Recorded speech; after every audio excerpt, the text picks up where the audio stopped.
चलिए स्वागत करता हूं आपका अपना YouTube चैनल मैथ अड्डा सारण में। फिर मैं हाजिर हो गया एक नया सेशन लेके। एसके झा सर का आर.के. सिंह सर वाला जो बुक है आर.के. सिंह सर वाला ये 50 सेट वाला जो सेट है इसका आज हम करेंगे प्रैक्टिस सेट 23।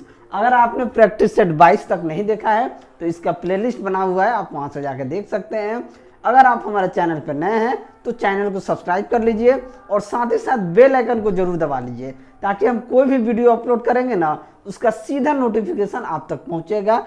अगर अभी तक आप टेलीग्राम चैनल से नहीं जुड़े हैं तो लिंक आपको डिस्क्रिप्शन में मिल जाएगा, आप वहां से हमारे टेलीग्राम चैनल से जुड़ जाइए क्योंकि वहां मैं PDF वगैरह शेयर करते रहता हूं।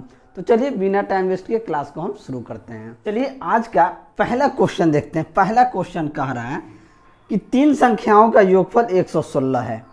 तीन संख्या मतलब 1, 2 और तीन संख्याओं का योगफल 316 है, सॉरी 116 है, 116 है। ठीक है। दूसरी संख्या और तीसरी संख्या का अनुपात जो है, दूसरी संख्या और तीसरी संख्या का जो अनुपात है वो 9:16 है और पहली संख्या और तीसरी संख्या का जो अनुपात है वो अनुपात 1:4 है। बात को समझिएगा। अब देखिए यहाँ पे तीसरी संख्या का अनुपात 16 है, यहाँ तीसरी संख्या का अनुपात 4 है, यानी कि मामला क्या है, गड़बड़ है। जब मामला गड़बड़ हो तो इसको बराबर करने के लिए इसमें हम 4 से गुना कर देंगे और इसमें 1 से गुना कर देंगे तो पहला और दूसरा और तीसरा अनुपात हमारा क्या आ जाएगा, यानी कि पहला अनुपात आ जाएगा 4 एकम 4, दूसरा अनुपात आ जाएगा, दूसरा अनुपात 9 का 9 रहेगा और तीसरा अनुपात क्या हो जाएगा, 4 चौका 16 हो जाएगा। यानी अनुपात हमारे पास आ गया 4:9:16। अब इन सभी का योग क्या है, 116 है। तो दूसरी संख्या हमसे पूछ रहा है, सभी का योग देखिए 4 9 13 13 16 29, यानी 29 रेशियो का वैल्यू 116 है। तो ये इसका कितना गुना है, तो ये इसका 4 गुना है। तो एक रेशियो का वैल्यू क्या आ गया, 4। तो हमसे पूछ रहा है कि दूसरी संख्या क्या होगी, तो दूसरी संख्या 9 है, तो 9 गुना 4 यानी कि 36 आपका सही आंसर हो जाएगा। तो ऑप्शन कौन सही होगा, तो ऑप्शन डी जो है आपका सही आंसर होगा। वीडियो अगर आपको अच्छा लगे तो आप लाइक जरूर करें। अगला क्वेश्चन देखते हैं, क्वेश्चन नंबर 2। क्वेश्चन नंबर 2 कहता है कि 9 5 8 9 9 7 8 9 8 की माध्यिका बहुलक और माध्य ज्ञात कीजिए। सबसे पहले माध्यिका हमको निकालना है। माध्यिका निकालने के लिए हमने आपको बार बार कहा है कि जितनी भी संख्या दी रहे सबसे पहले उसे आरोही क्रम में सजाइए। सबसे पहले क्या करना है, आरोही क्रम में सजाना है। संख्या को आरोही क्रम में अगर हम सजाएंगे तो सबसे छोटा वैल्यू कौन है, 5 है, तो 5 लेंगे। इससे बड़ा क्या है, 7 है, तो 7 लेंगे। इससे बड़ा 8 है तो 8 लेंगे। 8 कितना बार है, 1 2 3, 8 3 बार है तो 3 बार लिख लेंगे। उसके बाद क्या है, 9, 1 2 3 4, 9 कितना बार है, 4 बार है, 1 2 3 4 गिन लेंगे, 1 2 3 4 5 6 7 8 9। अब 9 हो गया तो माध्यिका हमारा क्या हो जाएगा, माध्यिका बराबर क्या हो जाएगा, माध्यिका हो जाएगा 4 इधर से 4 उधर से, यानी कि बीच वाला संख्या माध्यिका हो जाएगा। तो माध्यिका हमारा क्या हो जाएगा, 8 हो जाएगा। उसके बाद क्या कह रहा है, बहुलक। बहुलक कह रहा है, बहुलक क्या होता है, जो संख्या सबसे ज्यादा बार आता है उसे ही हम क्या कहते हैं, बहुलक कहते हैं। दी गई बारंबारता में सबसे ज्यादा बार आए वो बहुलक होता है। 4 बार 9 आया है तो बहुलक क्या हो जाएगा, 9 हो जाएगा। अब आता है माध्य की बारी। माध्य बराबर क्या होता है, माध्य बराबर होता है सभी संख्याओं का योग बट्टा सभी संख्या, यानी जितनी भी दी गई संख्या होती है सबका योग बट्टा दी गई संख्या। तो सबका योग क्या करेंगे, 5 + 7 + 8 8 8 + 9 9 9 9, टोटल संख्या कितना है, 9 बार है तो 9 से भाग दे देंगे। अब जोड़ेंगे 7 5 12 12 8 20 20 से 28 28 2 36 36 9 45 45 और 9, यहाँ तक 45 है और ये 9 3 27 जोड़ देंगे। 7 5 12 के 2, हाथ में 1 2 1 3 4 3 7 72/9 यानी कि 8 बार। अब हमारे पास क्या आ गया, माध्यिका 8, बहुलक 9 और माध्य 8। 8 9 8 ऑप्शन में कौन है, तो 8 9 8 यानी कि ऑप्शन सी जो है आपका सही आंसर हो जाएगा। चलिए अगला क्वेश्चन देखते हैं, क्वेश्चन नंबर 3। क्वेश्चन नंबर 3 कहता है कि एक व्यवसायी 60 रुपये प्रति किलो वाली चाय तथा 65 रुपये प्रति किलो वाली चाय को किस अनुपात में मिलाए ताकि मिश्रण को 68 रुपया 20 पैसा के भाव से बेचने पर उसे 10% का लाभ हो। अब 10% का लाभ कह रहा है, 10% यानी कि 100 रुपये का सामान क्या होगा, 110 का वैल्यू कितना हो जाएगा, 68 रुपया 20 पैसा। अगर हम एक का वैल्यू देखें तो क्या हो जाएगा, 68 रुपया 20 पैसा बट्टा 110। तो यहाँ से अगर हम 100% का वैल्यू हम निकालें तो क्या हो जाएगा, 68.20 गुना 100 बट्टा 110। तो ये क्या हो जाएगा, 6820 बट्टा 110 यानी कि ये कट जाएगा 62, यानी कि 100% का वैल्यू जो है वो 62 रुपया है। ठीक है, अब एलिगेशन लगा देंगे, पहले को किस दाम में बेच रहा है, 60 रुपया किलो को मिला रहा है और 65 रुपया किलो को मिला रहा है, तो उसको किस अनुपात में बेच रहा है, इसका कॉस्ट प्राइस क्या आ गया, 62 रुपया।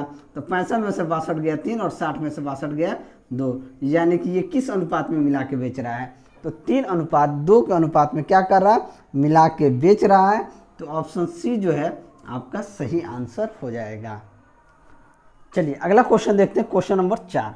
क्वेश्चन नंबर 4 कहता है कि 800 और 1100 के बीच 79 से यानी 79 से विभाज्य सभी संख्याओं का योगफल क्या हो जाएगा। 800 से लेके 1100 के बीच में 79 से विभाज्य होने वाली संख्या क्या हो जाएगा, जो 79 से क्या हो, विभाज्य होगा। तो पहला संख्या देखिए 800 के बाद क्या हो जाएगा, 869 होगा, ये पहली संख्या होगी। दूसरी संख्या क्या होगी, इसमें 79 जोड़ देंगे तो क्या हो जाएगा, 9 9 18 के 8, हाथ में 1, 7 1 8, 8 6 14 के 4, हाथ में 1, 8 1 9, दूसरा 948 होगा।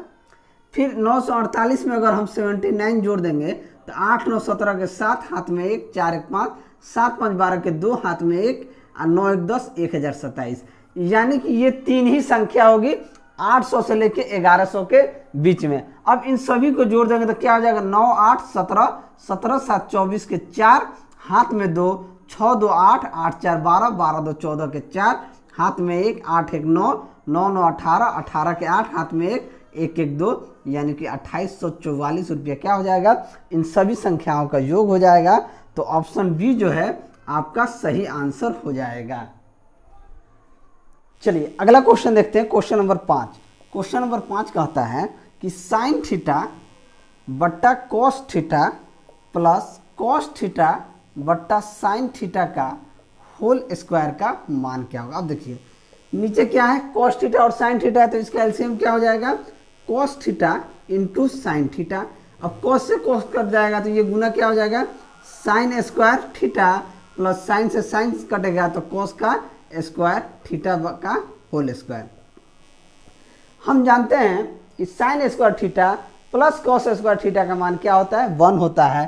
तो ये क्या हो जाएगा, 1 बट्टा cos theta into sine theta का होल स्क्वायर। तो ये क्या हो जाएगा, 1 बट्टा cos square theta into sine square theta. तो ऑप्शन कौन सा सही हो जाएगा, 1 बट्टा sign square theta into cos square theta. तो ऑप्शन डी जो है आपका सही आंसर हो जाएगा। अगला क्वेश्चन देखते हैं, क्वेश्चन नंबर 6। क्वेश्चन नंबर 6 कहता है कि राम और मोहन की आयु का अनुपात 4:5 है। राम और मोहन का आयु का अनुपात 4:5 है और राम और अनिल के आयु का अनुपात, राम और अनिल का आयु का अनुपात 5:6 है। यदि तीनों की आयु का योग 69 वर्ष है तो मोहन की आयु क्या होगा। देखिए राम कितना है, यहाँ पे 4 है, राम यहाँ पे 5 है। तो इन दोनों को बराबर करने के लिए इसमें 4 से गुना कर देंगे और इसमें 5 से गुना कर देंगे। तो राम, मोहन और अनिल का अनुपात क्या आ जाएगा, इसमें 5 से गुना करेंगे तो राम का आ जाएगा 5 चौके 20, मोहन का आ जाएगा 50 25 और अनिल का आपका क्या आ जाएगा 6 चौके 24। अब इन सभी के तीनों का योग कितना दिया गया है, 69 साल दिया गया है। 20 और 25 45 और 24, 69 का वैल्यू 69 है तो एक का वैल्यू क्या हो जाएगा, 1 हो जाएगा। तो हमसे क्या पूछ रहा है कि मोहन का आयु कितना होगा, तो मोहन का आयु कितना हो जाएगा 25 गुना 1 यानी कि 25 वर्ष। तो मोहन कितना साल का हो जाएगा 25 वर्ष। तो ऑप्शन डी जो है आपका सही आंसर हो जाएगा। चलिए अगला क्वेश्चन देखते हैं, क्वेश्चन नंबर 7। क्वेश्चन नंबर 7 कहता है कि यदि a माइनस एक्स बट्टा ए प्लस 2a माइनस एक्स बट्टा 2a का मान 3a माइनस एक्स बटा 3a, तो x का मान क्या होगा, यानी x का मान पूछ रहा है। हम यहाँ क्या मान लिए कि a का मान अगर 1, a का मान अगर हम 1 मान लेंगे तो ये LHS और RHS का हाल क्या हो जाएगा, 1 माइनस एक्स बट्टा 1 प्लस 2 गुना 1 यानी कि 2 माइनस एक्स, 2 गुना 1 यानी कि 2 बराबर 3 गुना 1 यानी कि 3 माइनस एक्स बट्टा 3। अब इसका एलसीएम लेंगे तो 2, ये हो जाएगा 2 minus 2x plus 2 minus x बराबर 3x माइनस 3। 2 और 2 क्या हो जाएगा 4 यानी कि 4 माइनस 3x बट्टा 2 बराबर 3 माइनस एक्स बट्टा 3। अब क्रॉस मल्टीप्लाई करेंगे तो ये हो जाएगा 3 चौके 12 माइनस का 9x बराबर ये हो जाएगा 3 दूनी 6 माइनस का 2x। x को x की तरफ ले लेते हैं, x इसको अगर उधर भेजेंगे तो ये प्लस 9x से उधर चला जाएगा तो ये हो जाएगा 9x माइनस 2x बराबर ये आपका 6 इधर आ जाएगा तो हो जाएगा 12 माइनस का 6 यानी कि 7x का वैल्यू 6 हो गया। तो x का वैल्यू क्या आ जाएगा 6 बट्टा 7 यानी कि हमारे पास x का वैल्यू 6 बट्टा 7 आ गया। तो ऑप्शन कौन सा सही हो जाएगा, तो ऑप्शन 6a बट्टा 7 सही होगा, क्योंकि हमने a का मान 1 लिया है तो 6 बट्टा 7 गुना 1 यानी कि 6 बट्टा 7 आ जाएगा। तो ऑप्शन डी जो है आपका सही आंसर हो जाएगा। चलिए अगला क्वेश्चन देखते हैं, क्वेश्चन नंबर 8। क्वेश्चन नंबर 8 कहता है कि अमन के 7 बच्चे थे जब उनकी औसत आयु 12 वर्ष थी। अमन का जो है कितना बच्चा था, 7 बच्चा था जिसका औसत आयु 12 था। तो इन सभी का टोटल जो कितना हो जाएगा उम्र का 84 वर्ष। क्यों, क्योंकि देखिए एवरेज बराबर क्या होता है सम बट्टा टोटल नंबर। अगर हमको नंबर चाहिए तो एवरेज गुना सम करते हैं, बात को समझिएगा, ये चीज़ को आपको आना चाहिए। तो अमन के 7 बच्चे हैं जिनका औसत उम्र 12 वर्ष है, तो उन सभी के 7 का उम्र क्या हो जाएगा, सभी का उम्र का जो 84 वर्ष हो जाएगा।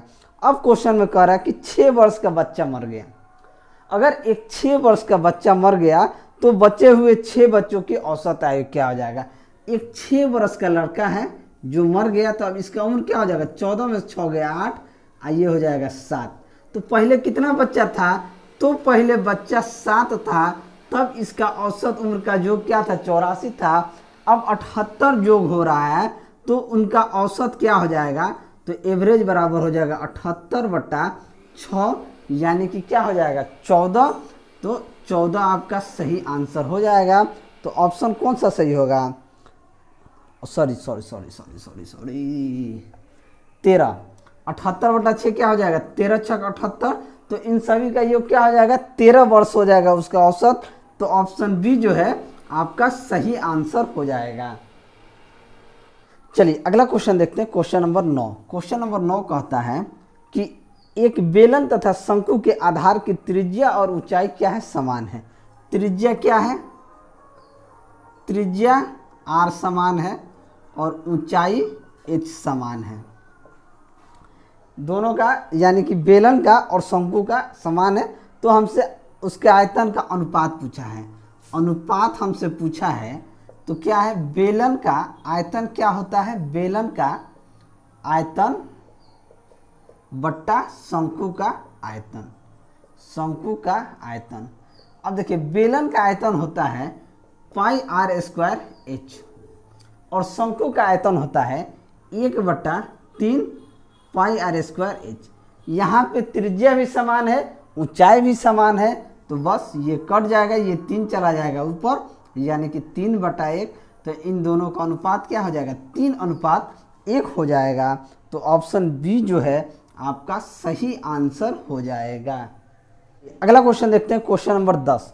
क्वेश्चन नंबर 10 कहता है कि अगर वार्षिक ब्याज संशोधित किया जाए तो 10% की दर से, रेट क्या दिया है 10% की दर से प्रिंसिपल कह रहा है कि 2000 रुपये प्रिंसिपल है और टाइम आपका 3 वर्ष है, तो चक्रवृद्धि ब्याज ज्ञात कीजिए, यानी कि आपको CI ज्ञात करना है।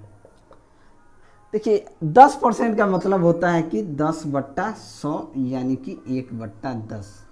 यहाँ से अगर हम प्रिंसिपल और अमाउंट का रेशियो निकालें तो नीचे वाला जो होता है प्रिंसिपल होता है, इसमें ऊपर वाला जोड़ देते हैं तो वो अमाउंट हो जाता है, यानी कि 10 से 11 हो गए। बात को समझिएगा।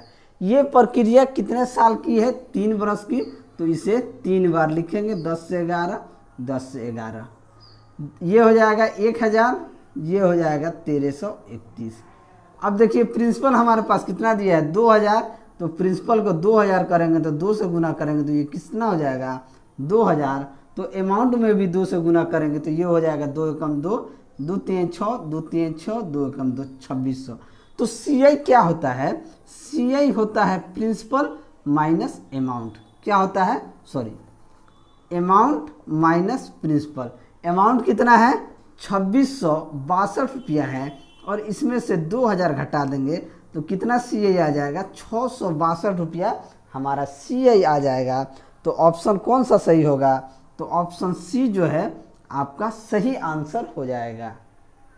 चलिए अगला क्वेश्चन देखते हैं, क्वेश्चन नंबर 11।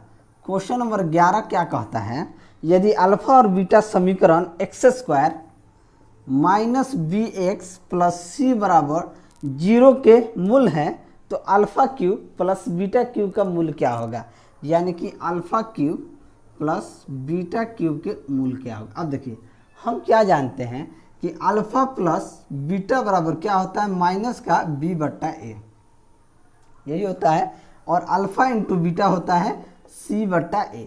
यहाँ माइनस b यानी कि माइनस b ही है, तो माइनस का माइनस b/a क्या है 1 है, तो ये क्या हो जाएगा अल्फा प्लस बीटा का मान क्या हो जाएगा b हो जाएगा, और अल्फा इंटू बीटा c/a यानी कि c/1 यानी कि c हो जाएगा।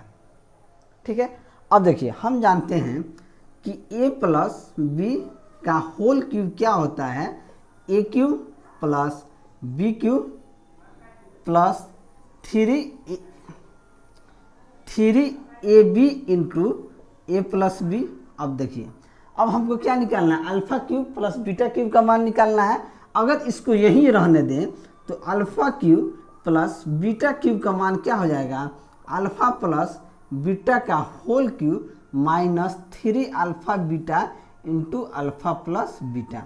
अब अल्फा प्लस बीटा का मान हमारे पास क्या है b है, तो ये हो जाएगा b का क्यूब माइनस 3 गुना अल्फा इंटू बीटा का मान क्या है c है, तो ये हो जाएगा c, और अल्फा प्लस बीटा का मान b है तो ये हो जाएगा b, यानी कि हमारे पास क्या निकल के आ गया अल्फा प्लस बीटा क्यूब का मान b cube minus 3bc, b cube minus 3bc हमारा सही आंसर होगा।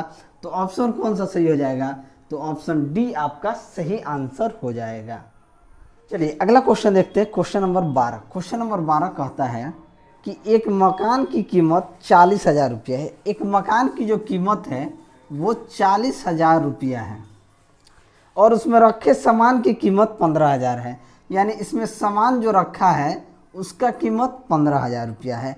तो इन टोटल का क्या हो जाएगा 5 4 1 5, यानी कि टोटल वैल्यू कितना हो गए 55,000 रुपया। अब कह रहा है उसमें रखी वस्तुओं को अग्नि के विरोध उसके मूल्य के 80% पर बीमा कराने में कितना प्रीमियम प्रति वर्ष देना होगा, यदि प्रीमियम 7.5% है। तो बस 55,000 का 80% मतलब 80/100 और 7.5% यानी कि 7.5/100 कीजिए। पहले तो है 2 जीरो से है 2 जीरो काटिए, फिर इसको इससे काटिए 1 जीरो, फिर इसका 1 जीरो इससे काटिए। अब गुना कीजिए, 55 को 8 से गुना करेंगे तो 8 5 40 के जीरो, 8 5 40 के जीरो, हाथ में 4, 8 5 40, 4 44, कितना आ गया 444 गुना 7.5। अब 7.5 है तो इसे हम लिख सकते हैं 44 गुना 75 लिख सकते हैं, तो कहिएगा बिल्कुल लिख सकते हैं। 44 गुना 75 हम लिख दिए, तो 44 को 75 से गुना करेंगे तो हमारे पास कितना आ जाएगा, हमारे पास 3300 रुपया आ जाएगा। तो ऑप्शन कौन सा सही हो जाएगा, तो ऑप्शन ए जो है हमारा सही आंसर हो जाएगा, यानी कि 3300 रुपया प्रीमियम देना पड़ेगा पर साल। चलिए अगला क्वेश्चन देखते हैं, क्वेश्चन नंबर 13। क्वेश्चन नंबर कहता है कि चित्र में यदि कोण BAT बराबर 65 डिग्री तो कोण BDA का मान ज्ञात कीजिए। एक चक्रीय चतुर्भुज भी दिया गया है इसमें।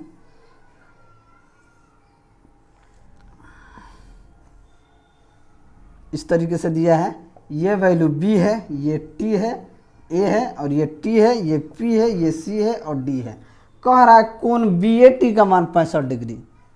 कोण BAT का मान 65 डिग्री कहाँ होगा जी? ये तो 90 डिग्री, कोण BAT का मान 90 डिग्री हो गया, यानी कि क्वेश्चन में कुछ एरर है। इस क्वेश्चन में शायद एरर हो सकता है।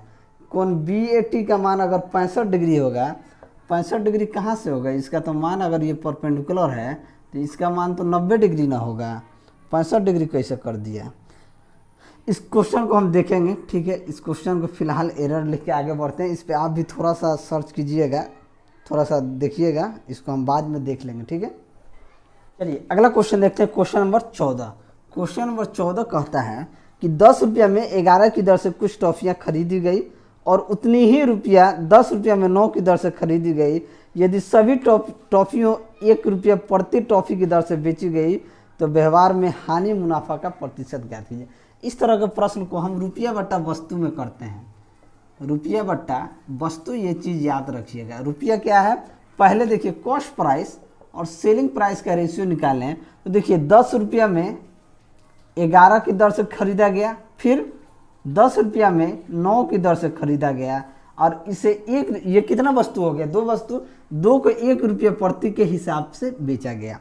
इसका एलसीएम लेंगे 11 9 99, 11 9 99, 9 दहा 90, 9 से 11, 11 दहा 110 बराबर क्या हो जाएगा? 2 हो जाएगा। ये अनुपात में है तो ये हो जाएगा 200 बट्टा 99 बराबर 2। तो ये हो जाएगा कॉस्ट प्राइस और सेलिंग प्राइस का रेशियो हो जाएगा 200 बराबर 198, यानी कि 2 रुपया का हानि होता है किस पे? 200 पे। 200 रुपया पे 200 का हानि होता है तो 100% पे कितना का हानि होगा? यानी कि इस केस में 1% का आपको क्या हो जाएगा? हानि हो जाएगा। 1% का क्या होगा? हानि होगा। तो ऑप्शन ए क्या हो जाएगा? आपका सही आंसर हो जाएगा। चलिए अगला क्वेश्चन देखते हैं, क्वेश्चन नंबर 15। क्वेश्चन नंबर 15 कहता है कि एक सिक्का को 6 बार उछाला जाता है तो बताइए कितने प्रकार से 4 हेड तथा 2 टेल प्राप्त किए जा सकते हैं। तो इसे क्या 6 बार उछाला जाता है तो फैक्टोरियल 6, 2 बार इसे क्या आना चाहिए? टेल, और 4 बार हेड आने की क्या प्रायिकता हो जाएगी? फैक्टोरियल 6 को लिख सकते हैं 6 गुना 5 गुना फैक्टोरियल 4 बटा फैक्टोरियल 2 को 2 लिख सकते हैं और ये रहा फैक्टोरियल 4, 4 से 4 कट गया, 2 3 6 यानी कि 3 5 15 हमारा क्या हो जाएगा? यानी कि 15 तरीका होगा। तो ऑप्शन डी क्या हो जाएगा? आपका सही आंसर हो जाएगा। चलिए अगला क्वेश्चन देखते हैं, क्वेश्चन नंबर 16। क्वेश्चन नंबर 16 कहता है कि 10%, 20% और 30% के लगातार छूट कितना होगा? देखिए 10% का मतलब होता है कि 10 बट्टा 100 यानी कि 1 बट्टा 10। अगर छूट दिया जाता है वस्तु पे तो 10 रुपये के सामान पे अगर आप 1 रुपया छूट देंगे तो कितना में बेचिएगा? 9 रुपये में बेचिएगा। दूसरा छूट कहता है 20%। 20% का मतलब होता है 20 बट्टा 100 यानी कि 1 बटा 5, यानी कि 5 रुपये के वस्तु पे 1 रुपया डिस्काउंट दीजिएगा तो 4 रुपया में बेचिएगा। तीसरा छूट कहता है कि 30%, 1 जीरो से 1 जीरो काट दीजिए, ये क्या हो गया? 3 बटा 10, यानी कि 10 रुपया के वस्तु पे अगर 3 रुपया डिस्काउंट दीजिएगा तो बेचिएगा कितना में? 7 रुपया में। काट दीजिए, 2 दूना 4, 2 5 10, 50 25 दहा 250, ये आ जाएगा 9 दूना 18, 18 7 126। कितना का अंतर हुआ? तो 124 का अंतर आता है किस पे? तो 250 पे। तो 100% पे कितना आ जाएगा? 25 दहा 250, 25 चौके 100, 4 चौके 16 के 6, हाथ में 1, 4 दूना 8 1 9, 4 एकम 4 यानी कि 496 बटा 10 यानी कि 49.6% का क्या हो जाएगा? ये होगा, डिस्काउंट होगा। तो 49.6% क्या हो जाएगा? हमारा सही आंसर होगा। तो ऑप्शन बी क्या हो जाएगा? हमारा सही आंसर होगा। अगला क्वेश्चन देखते हैं, क्वेश्चन नंबर 17। क्वेश्चन नंबर 17 कहता है कि एक परीक्षा में एक विद्यार्थी ने 32% अंक प्राप्त किए तथा 16 अंक से फेल हो गया। दूसरे विद्यार्थी ने 36% अंक प्राप्त किए तथा न्यूनतम उत्तीर्णांक से 10 अंक अधिक प्राप्त किए, तो परीक्षा में पास होने के लिए न्यूनतम उत्तीर्णांक कितना होगा। देखिए 32% तो मार्क्स लेके आया, कितना से फेल कर गया, 16 नंबर से। यानी अगर इसे 16 नंबर मिल गया रहता तो ये क्या कर जाता, पास कर जाता। तो 32% प्लस 16 नंबर से फेल किया, ठीक है। दूसरा कह रहा है कि 36% अंक लेके आया, जो कि पासिंग मार्क्स से कितना ज़्यादा है, 10 अंक ज़्यादा है। यानी अगर इसको 10 नंबर कम भी आते तो ये क्या हो जाता, पास हो जाता। अब देखिए 32 को उधर ले जाइए, 10 को इधर ले जाइए, तो क्या हो जाएगा, 36% माइनस 32% बराबर क्या हो जाएगा, 16 प्लस 10, यानी कि 4% का वैल्यू कितना हो जाएगा, 26 हो जाएगा। तो यहाँ से अगर हम 100% का वैल्यू निकाल देंगे तो इसमें 25 से गुना करेंगे, तो इसमें भी हम 25 से गुना करेंगे, तो 25 चौके 100, यानी कि 100% का वैल्यू कितना हो जाएगा, 625 यानी कि 650 हो जाएगा। यानी कि 100% का वैल्यू 650 हो जाएगा। अब हमसे क्वेश्चन में कह रहा है कि न्यूनतम उत्तीर्णांक कितना था, तो न्यूनतम उत्तीर्णांक कितना है, तो 32% प्लस 16 नंबर, तो 32% कितना हो जाएगा इसका। अगर हम 32% निकाल लें तो 32% का मतलब हो जाएगा 26 गुना 8 छक 48 के 8, हाथ में 4, 8 दूना 16, 4 20, यानी कि 32% का वैल्यू 208 हो गया। और इसका 16 जोड़ देंगे तो 8 6 14 के 4, हाथ में 1 1 1 2, 224। यानी कि मिनिमम जो पासिंग मार्क था, मिनिमम पासिंग मार्क वो कितना था, 224 था। तो ऑप्शन कौन सही हो जाएगा, तो ऑप्शन ए जो है आपका सही आंसर हो जाएगा। अगला क्वेश्चन देखते हैं, क्वेश्चन नंबर 18।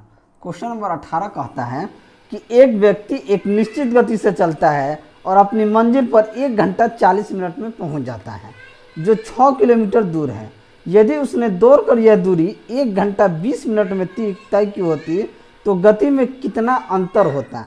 देखिए 1 घंटा 40 मिनट का मतलब हो गया कि 1.40/60, यानी कि 20 दूना 40, 20 तिया 60, यानी कि 1.2/3, यानी कि 5/3 घंटा।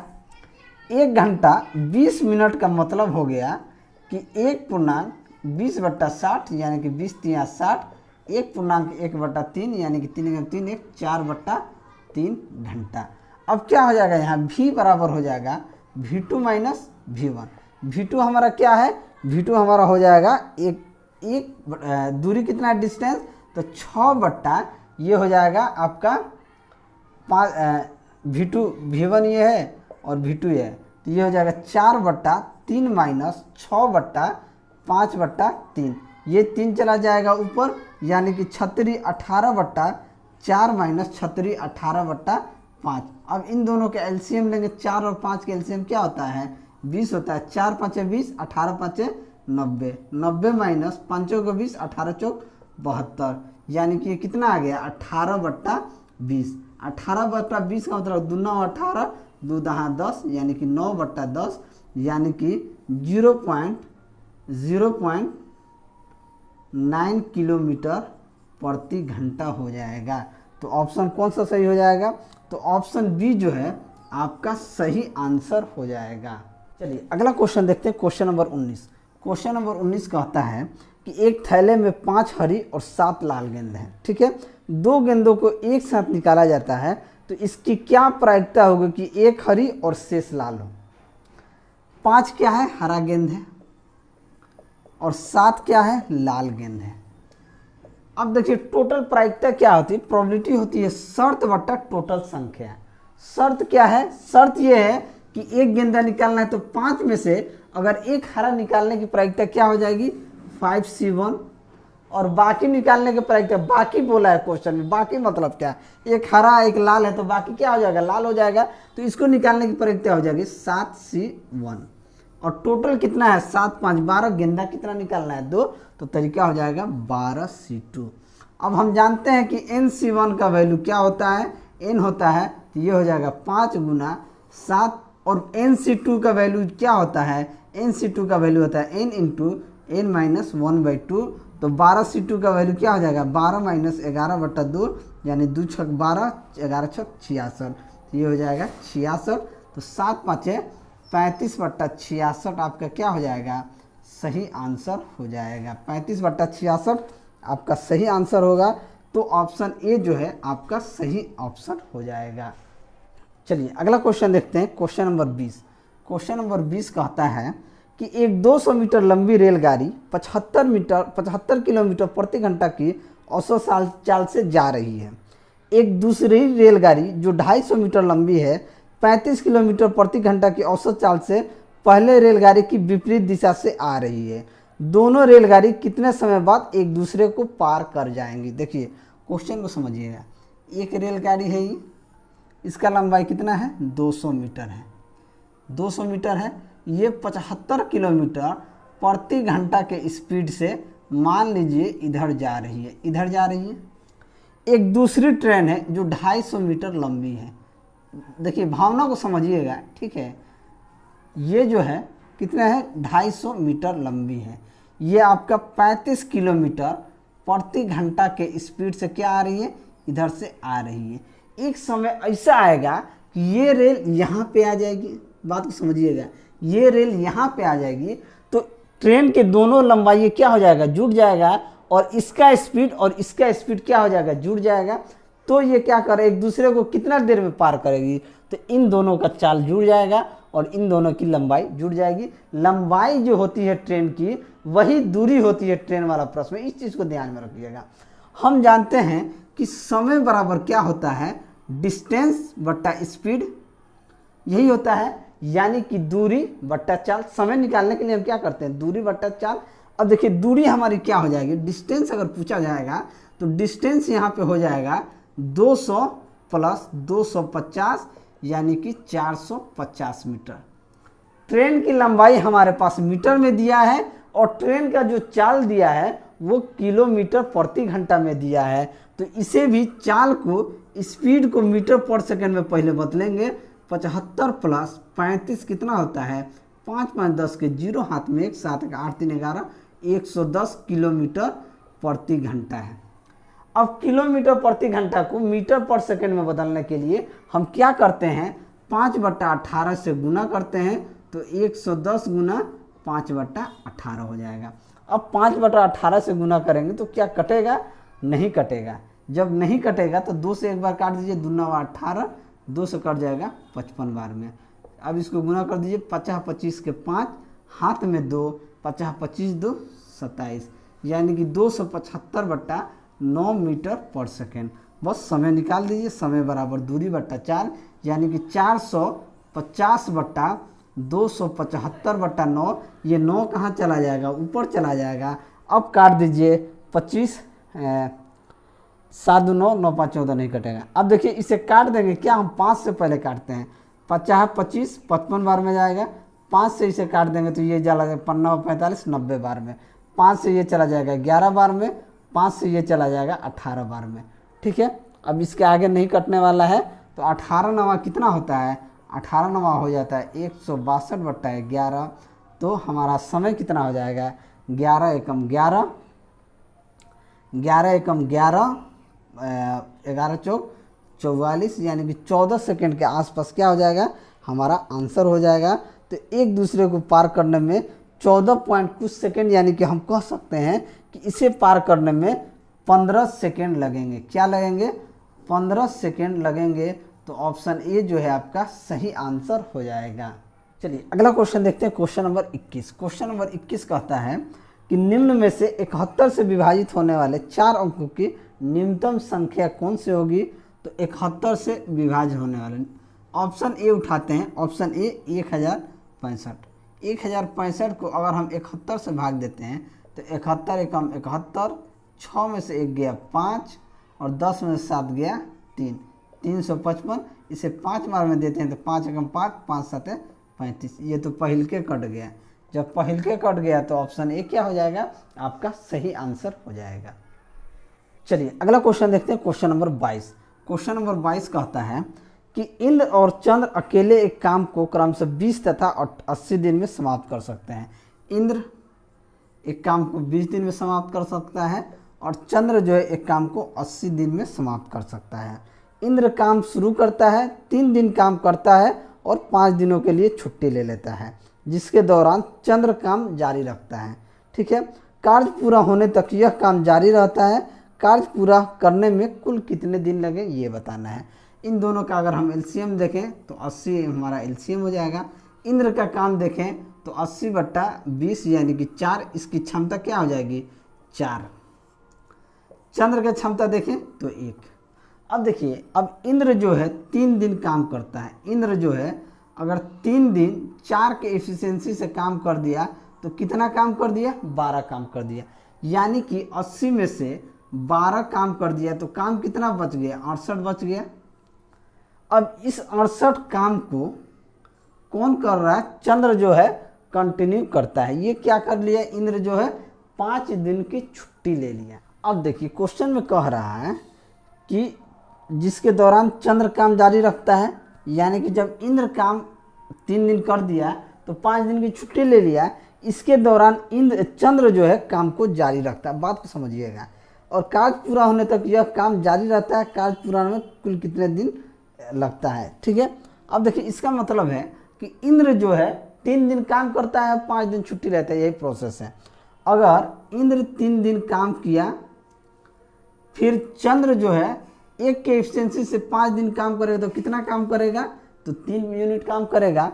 तो ये कितना काम होगा 8 यूनिट काम होगा, यानी सॉरी 8 दिन में अगर 3 दिन इंद्र काम करता है और 1 दिन चंद्र काम करता है 5 दिन, तो चंद्र जो काम करेगा 1 दिन में 4 काम करता है तो 3 दिन में कितना काम करेगा, तो 12 और ये 5 17, यानी कि 8 दिन में कितना काम होगा, तो 17 काम होगा।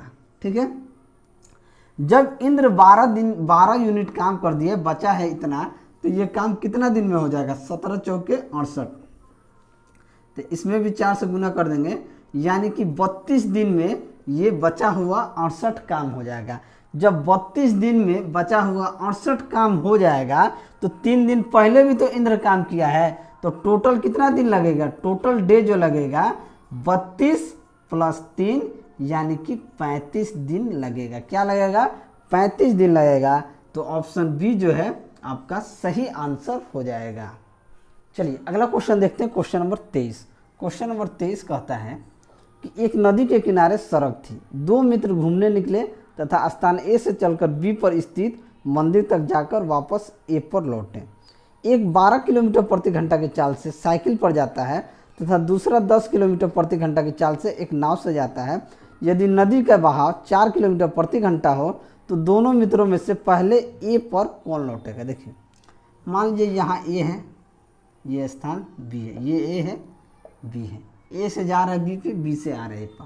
ठीक है, तो समय क्या होता है, दूरी बट्टा चाल होता है। समय क्या होता है, अगर हम टाइम ए का देखें, टाइम ए का, तो दूरी पहले देखिए, एक 12 किलोमीटर प्रति घंटा की चाल से साइकिल से जाता है। जब साइकिल से जाता है तो वो साइकिल से आएगा, यानी साइकिल से गया तो साइकिल से आएगा, तो इसका क्या हो जाएगा समय बट्टा दूरी बट्टा चाल बट्टा दूरी बट्टा चाल, तो ये क्या हो जाएगा 2D/12 यानी कि D/6, इसको इतना समय लगेगा। ठीक है, अब देखिए दूसरा कह रहा है कि दूसरा नाव से जाता है। अगर नाव से जाता है तो नाव के साथ बहाव में जाएगा तो उसका समय, अगर बी का समय क्या लगेगा, तो D/, अगर नाव के साथ जाता है तो 10 किलोमीटर प्रति घंटा के चाल से जाता है, 10 किलोमीटर प्रति घंटा के चाल से नाव से जाता है। यदि नदी का बहाव 4 किलोमीटर प्रति घंटा है।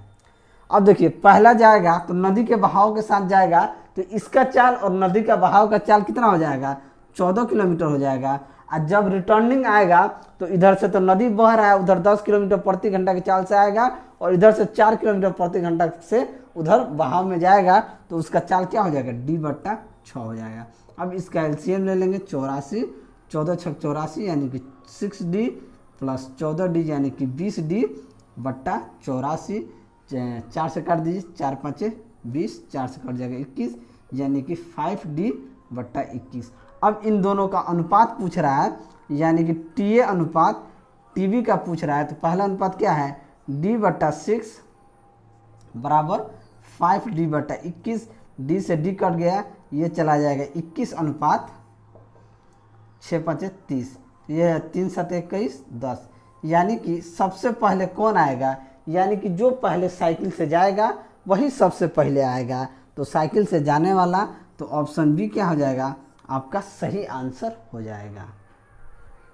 चलिए अगला क्वेश्चन देखते हैं, क्वेश्चन नंबर 24। क्वेश्चन नंबर 24 कहता है कि राम, सुधीर, नरेंद्र और महेंद्र एक साझेदारी में प्रवेश करते हैं। राम, सुधीर, नरेंद्र